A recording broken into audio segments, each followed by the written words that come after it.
Welcome to শুভমস garden. অনেকেরই জবা গাছ রয়েছে যেগুলো পুরনো গাছ, 1 বছরের পুরনো বা তার বেশিও হতে পারে। তারা অবশ্যই এই সময় গাছগুলিকে রিপোর্টিং করে নিতে পারো অথবা রুট কাটাই ছাঁটাই করতে পারো। মাটির কম্পোজিশন স্ক্রিনে দিয়ে দিচ্ছি, সেভাবে মাটি তৈরি করে নিও এবং তার সাথে 3 গ্রাম ট্রাইকোডার্মা এবং 3 গ্রাম মাইকোরাইজা মিশিয়ে নেবে।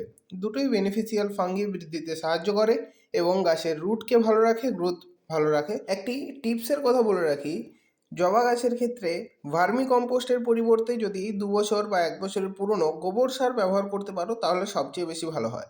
মাটিকে শুকিয়ে নিতে হবে, তার ফলে দুবার টবটাকে ঠোকা দিলেই এভাবেই গাছটি বেরিয়ে চলে আসবে। গাছের রুট লক্ষ্য করো, গাছের ভালো বৃদ্ধির জন্য এবং বেশি ফুল পাওয়ার জন্য গাছের রুটকে অবশ্যই ভালো রাখতে হবে। এরপর যে কাজটি করতে হবে সেটি হলো, যদি কেউ সেই টবে প্রতিস্থাপন করো তবে এভাবে একটি ছুরি বা গাছের চারদিকের মাটিটাকে এভাবে কেটে নিতে হবে। রুট সমেত কাটবে, কোনো অসুবিধা নেই। কিন্তু যারা বড় টবে প্রতিস্থাপন করবে তারা মাটি কাটার কোনো প্রয়োজন নেই, সেভাবে প্রতিস্থাপন করো। যদি মাটি কাটো তবে কিন্তু অবশ্যই গোড়ার মাটি কাটা চলবে না, এভাবেই চারদিকে কিছুটা করে মাটি অবশ্যই রাখতে হবে।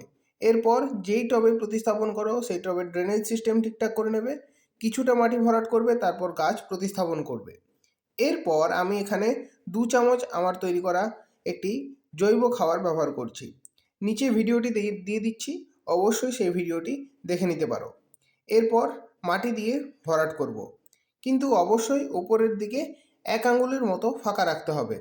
এবং এই জবা গাছ মিনিমাম 8 ইঞ্চির টবে অথবা 6 ইঞ্চির টবেও করা যায়।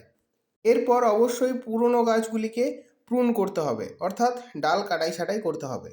যদি ডাল কাটাই ছাঁটাই না করি তবে কিন্তু গাছ বেশি লম্বা হয়ে যায়। তাই অবশ্যই ডাল কাটাই ছাঁটাই করো যাতে গাছ ঝোপালো হয়। শীতের গাছগুলির পরিচর্যার ভিডিও চ্যানেলে আপলোড করেছি, দেখে নিও এবং ভিডিওটি ভালো লাগলে একটি লাইক করে দিও এবং চ্যানেলটি সাবস্ক্রাইব করে রেখো। ধন্যবাদ।